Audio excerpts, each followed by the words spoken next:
Didn't think I'd get choked up, but thank you all for being here. We all appreciate you being here and being part of Dad's life.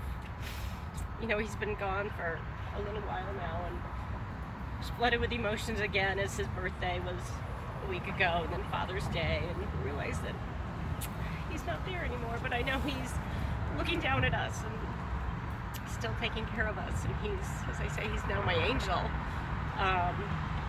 Anyway, Dad, I miss you. I know you're watching over all of us. I always say my dad was a really good man. He was a good father. He was a relatively good husband. But he was certainly a really good provider for all of us. But most importantly, he taught me values. I remember sitting at the dinner table one night, and I was talking about somebody at school that I didn't particularly like. I can't remember why. They might have had greasy hair or body odor or something that I didn't like. And Dad said to me, he goes, everybody, there's something really great about everybody, and you just might need to look a little harder at that person and try and figure out what their good traits are. He's like, but you go to school tomorrow and you find out, you talk to that person and you understand what is good about them. And I want to hear about it tomorrow at dinner. And that was pretty much the end of our dinner, the end of our conversation. And his message was, go find something good about everybody in the world. And Dad did that. He had a lot of really interesting, unique friendships. Everybody from executives down to whoever might be sitting at the bar next to him. But he always found those incredibly wonderful traits about everybody in his life. We also know that Dad was a huge Michigan fan. I didn't really realize this growing up. And when it came time to look at schools and colleges and universities, he never took us up to Ann Arbor. And so I didn't really realize how much of a Michigan fan he was. So anyway, I remember announcing my intentions to go to Ohio State at dinner one night, and he actually walked away from the table. He just got up and walked out. I looked at Mom and I said, did I say something wrong? And I don't think Cam or Lindsay were around anymore. I think they were off at school, and I don't think home when I made that announcement. And Mom, who's always trying to make everything right at our house, said, no, he just really likes Michigan. I'm like, well, he didn't take me there. So anyway, he finally came to accept my decision, and even bought Ohio State football tickets and came up there. But he was wearing his maize and blue amongst all the scarlet and gray, and still would never completely give in to Ohio State. We even know, as he lived at the assisted living, that he still kept his Michigan hat on, his Michigan little jackets and everything to the very end. And everybody, of course, always knew that Dad was a Michigan fan. So once I graduated from college, our relationship really changed. No longer just father-daughter, but I think he really was proud of my job at IBM. He could relate to my sales career. He was really pleased that I was able to graduate with my engineering degree, but he really loved to be there to help me. And I remember asking him when I was buying my first car, like, Dad, can you come help me? And he was so happy to come help me and give me some advice and hold my hand really through the process of buying my first car. In recent years, well, kind of in the last 20, we spent a lot of quality time together, really when he was in Hilton Head. And I just remember some of the fun trips when his next set of grandchildren, Anna, Zach, Bridger, and Sid, were able to join us and go to these really fun trips down in Hilton Head. And the kids were pretty young at the time, but I think it was one of the happier places for Dad. He always liked being near the water. He loved living up in Minneapolis on the water and Indian Lake, and then when he was in Hilton Head and on the water. So I think this was a really good time for him. He was able to enjoy long walks on the beaches, and really enjoyed when you four were down to visit him, and he got to know you there. So I was with Dad just after Kay died. We were on our own family vacation. I had to fly out early back to Florida to be with Dad, and he was, definitely distraught and didn't quite know what to do. And I said to him, well, why don't you come back to Chicago with me? And he sat there for a moment. I think he couldn't figure out how to say no, couldn't figure out a reason not to come. So he's like, okay, I'll come with you. So we jumped on a plane, we flew back to Chicago. He stayed with me for, I think, about a week there. Joined me with my friends. We did a visit to the museum. We did lunch with the girls, and Dad was just in heaven. I had like 10 girlfriends and Dad sitting at the table, and they just all loved him immensely, and he was just so happy to be hanging out with all these great women and girls, and then of course around Zach and Anna as well, and Craig, of course, always taking care of all of us and cooking for us. So eventually we brought Dad home. When he was in Florida, we brought him back here to Ohio to live out his last few years here in Dayton, of course surrounded by all of you. And Lindsay and Joanna, thank you so much for taking care of Dad while he was here, living with you, living not with you, but spending time with him every day. We really appreciate all the good care that you gave to Dad. We also appreciate everyone else's visits. Patty and Julie, Lyle, Ralph, thank you for stopping and seeing him all those times to pay some attention to Dad. I know he really loved all his visits from all of you. So hats off to Dad. To a life well lived, the legacy that you've left for all of us. I will miss you. We will all miss you, but we know you'll be watching over all of us.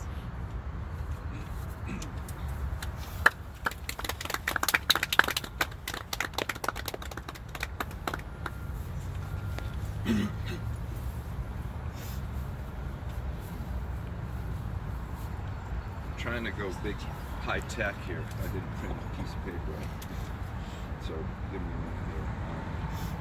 But I think it's hard to remember, when you start remembering the rap. I just remember him always being there, always caring about us, and trying to remember about things about your dad. I know he wasn't a very good collector, or didn't really have too many hobbies. We still have a crummy wine that he tried to collect. South Carolina Sunshine. Lighthouses. Yeah. Lighthouses. Yeah, that's another good one. One of the things that that he was really good at was providing to all of us, and all those times that when we sat there and moved. I know growing up as a kid, he was kind of lived as a gypsy lifestyle. His dad died at a young age, and we ended up going to his aunt and uncles and living with them. And so I think part of the thing that he wanted to do for us was provide for us. And every time we moved, there's always something that he did for us to help us grow and learn the area as kids. Going from Cleveland to Buffalo, I remember him buying Mom, he bought us a pair of skis, bought us hockey equipment, and did the things for us to help us grow into that area. And then moving from, then we bought the skis, and then pretty soon after that, Mom and Dad decided to take ski lessons and start learning how to ski. And that resulted in a bunch of family trips after that, and I still attribute that to how Kim and I end up living in the mountains. And then we went from Buffalo to Minneapolis, and then it was, we bought the boat, we bought the snowmobile, more hockey equipment. Still remember this boat. We had a 12-foot fishing boat with a 6-horsepower motor on it. One day we decided to go across the lake to Big Island, where all the boats would go for these picnics. And I know we had the biggest payload with the smallest boat, and we pulled up around all these ski boats, and all Dad wanted to do was just show us fun and show that he cared. And then from Minneapolis to Dayton, it was trying to settle in there as well. But the thing that I remember most was what his work ethic was, and how he had always, I remember just never remembering not having a job during the summertime. And it was always him pushing us to do these things. Like he taught us how to play golf, and he also taught us how to caddy for him. And so he started off carrying us, it was probably a 40-pound golf bag around the golf course. And so that resulted in our summer jobs, walking down the railroad tracks in Minnesota down to the golf club and caddying for the afternoon. And then it was getting me the job at the golf shop at Dayton Country Club. I'm pretty sure that's still the reason why they don't allow members' kids to work at the golf shop. It was because of me. And then getting me the job at the Armco Steel plant, at the coke plant during the summertime. I know the reason he got me that job was because he absolutely wanted to make sure I finished college, because there was no way I was going to do that job the rest of my life. It was the hardest job I could ever imagine. And so Dad was always behind those things, of teaching us the work ethic and helping us get further down the road. Sorry.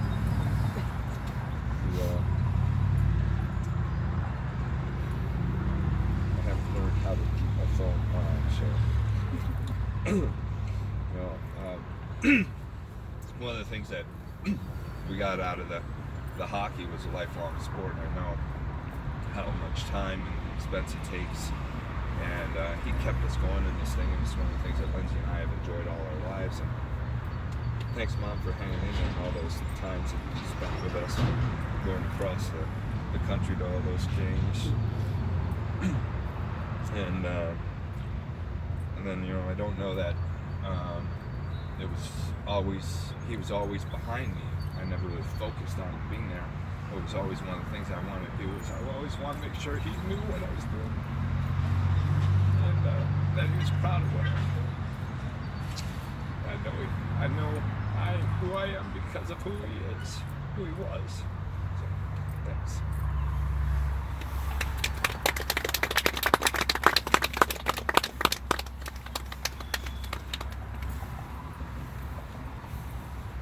Would anybody else like have any words?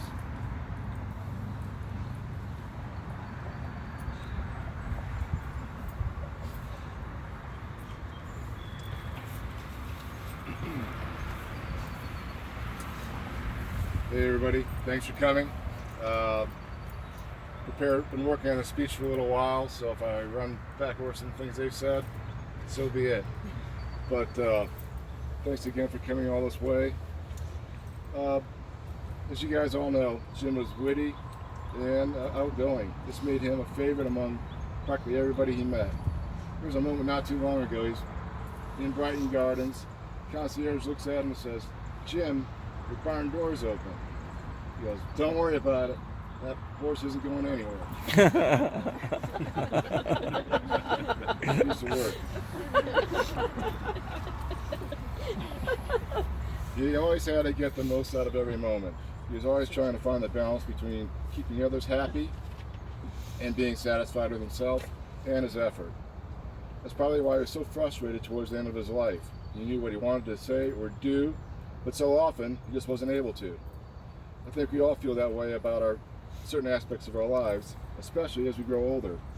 We have to lower our expectations of our capabilities. But just think how much harder it is for somebody with Alzheimer's, when not only does your body not respond, but your mind can't either. It's hard to comprehend the frustration. However, even when he was going through this change of life at the end, he handled it with grace and dignity. Yeah, he had moments of anger, but throughout most of the time of the disease, he was respectful and grateful. He was always thanking everybody for their help. He was always very kind and gentle. Always sure to wish you good morning, no matter what time of day it was. I'm going to take you through Jim's life a little bit. Jimmy, as he is fondly known by many, was born in Middletown, Ohio on June 13th, 1931. He is the son of Van Blaine and Millie Boyd. His dad passed away when Jim was just 10 years old. Later, his mom, Millie, married a high school sweetheart, Paul Pedonner. From this union, Millie gave birth to Jim's two sisters, Julie Pedonner Spratt and Patty Pedonner Smith. Patty had this to say about her moments with Jim. Well, because my brother was 13 years older than I was, I don't remember a lot from back then. I do remember him playing Julie's guitar and singing, you have to help me with this, all day, all night, Mary Ann down by the seaside sifting sand. Even little children loved Mary Ann down by the seaside sifting sand. But Jimmy had a great voice. Patty also remembers him as being a natty dresser. He could pull off plaids and pair them with stripes and get away with it. Whenever Patty and her family would visit, he was such a gracious host, and he would always show everybody the best time. Patty's daughter, Haley, said, "The best memory I have of Uncle Jimmy is that he was funny." Every time he would come over, and he would call me Boulder, because my brother's name was Denver, like in Colorado. I would get mad, say, "I'm not Boulder," and he'd say, "Yes, you are. You're Boulder." It took her a little while to get the joke. Jim's sister Julie was the same way about him. She says, "My brother Jim had quite a sense of humor that I did not appreciate growing up." But one night, he was down the basement with his buddies in the rec room. They called her to come in, and a plastic cup full of water fell right on her head. He had put a cup of water up above the door. They just laughed and laughed. Later on, they asked her if she wanted some gum. She said yes. Well, they gave her laxative. She was running back and forth to the bathroom. Can't imagine a big brother picking on a sister like that. He did. Julie also remembers how smart he was. We had a big encyclopedia called the Lincoln Library. She'd open it up and bring out something on the page, and he would know the answer. So he was definitely the brains of the family. Julie also remembers when it was his turn to cut the grass, he would get in trouble for mowing part of it and then just taking off and doing something else. He and his buddies loved to play basketball in the backyard. The neighbor had a real problem with the ball going in over the fence into her yard. Sometimes she'd just come out and take the ball in her house. Jimmy played on the basketball team at Cooley High School in Detroit, and he got a bad floor burn. It got infected, but she still remembers him nursing that wound. As Patty had mentioned, he liked to sing in the shower. And you've got some lyrics here, but I can't go through them. Chicory chick, chala chala, chickalaroma, in a banana kabalaka, walaka, can't you see? Chicory chick is me. I'm glad you Got did that. Jim and his stepfather Paul had their differences at first, but later in life they became good friends. They even played the occasional game of gin rummy together. It's a card game for you youngsters out there. In addition to playing basketball for Cooley High in Detroit, he played golf and maintained a 3.8 grade point average. He graduated in 1949. In that fall, he enrolled into Western Michigan. During his first couple of years as a Bronco, he played basketball for the varsity team. Also, while at Western Michigan, he pledged and became active in the fraternity of Theta Chi. Later on, he even went on to become president of Theta Chi. Most notably, after his sophomore year, he joined the Army, served in the Korean War. He was stationed in a hospital near the front line. He was responsible for meeting with the injured soldiers and either discharging them home or back to their units. He didn't say much about it, but he did say it was a tough job. Saw a lot of badly wounded soldiers and some that didn't even make it.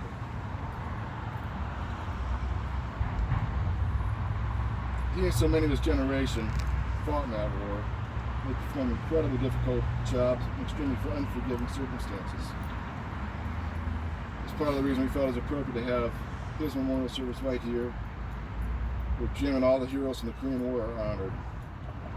The largest Korean memorial in Ohio. After his service, Jim returned to Western Michigan. He was no longer playing varsity basketball. He was, however, playing for our barnstorming team. To those of you not familiar with that term, it would be a local team of guys of similar age and talent level, and they would just travel from town to town and play somebody else of a similar team. He graduated from Western Michigan in 1956 with a business degree, and later that same year, he had another life-changing event. He married Sandy Rooks in her beautiful hometown of Spring Lake, Michigan. His next move was to establish a career path. Jim followed in his stepfather's footsteps, joining Uncle Steel in a sales role. His sales career began in Cleveland, Ohio, where he and Sandy started a family. With myself in 60, Ken in 62, and Kim in 64. Then, starting in 67, he went through a series of moves as he was promoted into sales management. First, he moved to Orchard Park, New York, possibly Jim and Sandy's favorite spot. We were members of the Orchard Park Country Club, and they had a ton of friends. And usually on the weekends, we had the late night party spot. In 1972, he was again promoted, and he went to the Midwestern Regional Sales Manager, and we went to Minneapolis, Minnesota. In a nice little place right on Wayzata Bay in Lake Minnetonka. He and Sandy loved it there, as did the rest of the family. However, his sales figures and contributions to the company did not go unnoticed. In '74, he was promoted to sales manager for Royal Products, a big step in the company, but it required us to come to Armco's headquarters in Middletown, Ohio. That was a bit of a culture shock, going there from up north. This position established him as one of the top sales executives in Armco. Then in '76, he was again promoted to Armco's district sales manager to Dayton. Another step up for the Armco line. There's a lot of steel moving through Dayton back then due to the Frigidaire plant that was in Moraine. I even worked at Frigidaire for a while. I knew there was a lot of steel there. We also had steel slitters and a lot of tool and die in the area. Jim was smart and ambitious. He did a great job of providing for our family, and no matter where we went, he gave us some very nice housing. After some major changes in the corporate strategy, Jim was offered early retirement in 1982. So after 25 years of service, Jim took the package and joined Buckeye Steel. It's a large regional steel company that specialized in railcar couplings. However, after several years of Buckeye Steel, he landed an even better job at Lafayette Steel. That was a regional steel and aluminum service center based out of Indianapolis. Lafayette would be his last company job, finally retiring from the steel industry, I think 1994. Jim remained an avid golfer, enjoying memberships at various country clubs, and he even hit a hole-in-one in the very difficult 8th hole of the OSU Scarlet course. Also during Jim's retirement, he and his second wife, Kay, owned and managed 2 restaurants, Reflections on Fire Hills Avenue in Dayton, now known as G's, and the Waterfront Saloon and Tiki Bar at Indian Lake. Both of these restaurants allowed Jim and Kay to do what they enjoyed most, entertain and be entertained by their many friends. Jim and Kay eventually sold these businesses and retired to the Sunshine. First, they moved to Hilton Head, South Carolina, right across the street from the Holiday Inn and the Atlantic Ocean. Did a lot of bicycling and walking the beach back then. It was good for him. But after several years, he moved to Leesburg, Florida, near the Villages, so they could be closer to Kay's dad. In Leesburg, Jim was a member of the very large American Legion Post 347. He was a very active member, and he knew most of the other members by name. That's something he always taught us. Remember people's names. People like to hear their names. He was very good at it. Even in the memory care unit at Brighton Gardens, he could remember the names of the aides and the nurses. Unfortunately, Kay became ill and passed away in 2011. Shortly thereafter, Jim returned to Dayton and be near his family and friends, as Kim had mentioned. He had several homes here. There was a condo near our house, which Cam sponsored. Then he moved to independent living at 10 Wilmington Place, and then even spent a year in our home. He lived his last few years at Brighton Gardens, where he is often remembered as a consummate Michigan fan, often dressed in maize and blue and donning his Michigan hat. Jim was also known for his love of music. Using his smooth baritone voice, he would often sing along with the various entertainers at Brighton Gardens. Other times he would play a lot of his favorite artists on the Echo Dot, like Alexa, play June Christy. And that always made him happy. I wish I had a recording of him singing, or at the very least, some of the messages that I erased from my voicemail. Floyd, call me when you get a chance, would you please? Now all I have is photos and memories, but it's okay. It reminds me to make as many memories as I can now. Jimmy was 87 when he passed away on Sunday morning, March 3rd. As anyone who has lost somebody extremely close to them will tell you, even though you may be expecting it, you still don't know how difficult it really is. Once that loss becomes a reality, you just keep in mind how valuable each moment of the day is, especially the time spent with family and friends. Dad, we all love you very, very much, and we miss you tremendously. You touched so many lives, and because of you, I will continue to live my life the way you taught me, to do my very best at everything I attempt, to be kind to others, and to not take myself too seriously. Your humor, your kindness, and your selflessness will continue to inspire us forever. Rest in peace. We all miss you and love you so much. Thank you for coming and thank you for listening.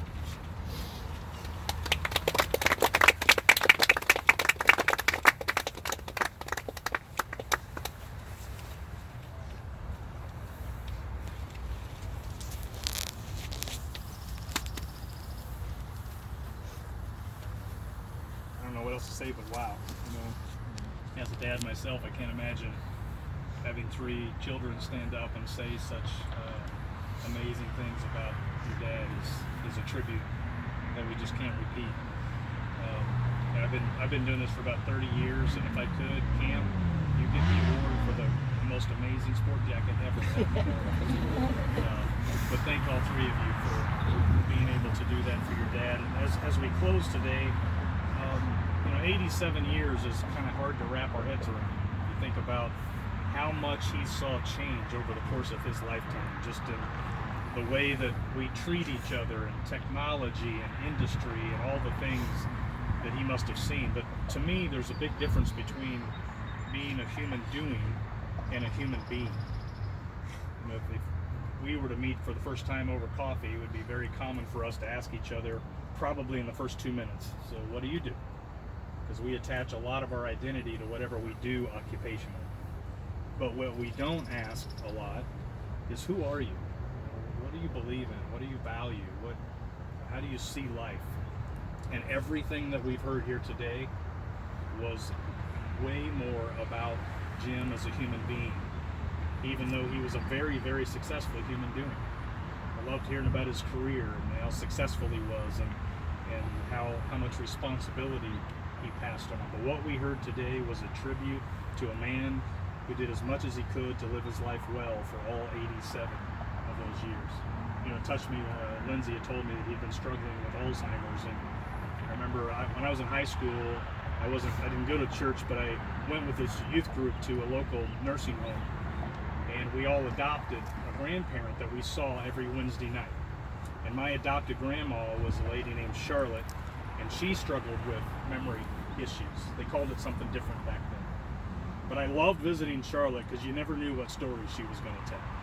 You know, one week she had dated Elvis, and she had been the Queen of England and the former First Lady, and every night that I visited her on Wednesday nights, the old show MASH was on. And she would always point to the character played by McLean Stevenson, and she'd say, "And that's my nephew," every Wednesday night that I was there. Well, I knew Charlotte for almost 2 years, and I walked in almost towards the end of her life. On a Wednesday night, I walked into her room, I kid you not, McLean Stevenson was sitting in her room, because he really was her nephew. Wow. Maybe she was the Queen of England, I don't know. But it touched me when I heard you guys talk about, I am a firm believer that even in these last couple of years when there's been a struggle, that there are times when the clouds part and he knows you're there, and it means the world to him, even though he's struggling to be able to remember everything that's going on. And I share the belief that Kim mentioned, that he's in a place now where there are no memory issues, where he's been able to be reunited with the people that he cared about the most. And it sounds like he's a guy that will wait anxiously to see everybody standing around this tent. And if you share that belief, then on a day like today, the only good thing is that we don't have to say goodbye.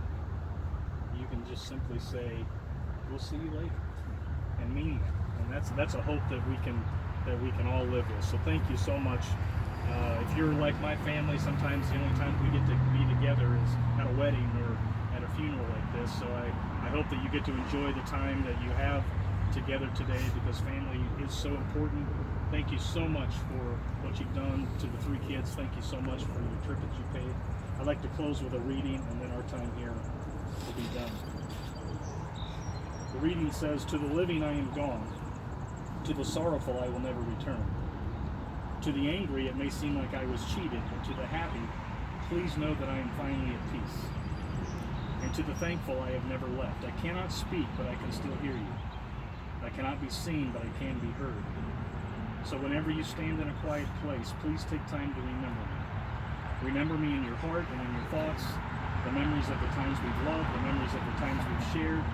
For if you always think of me, I will never have gone."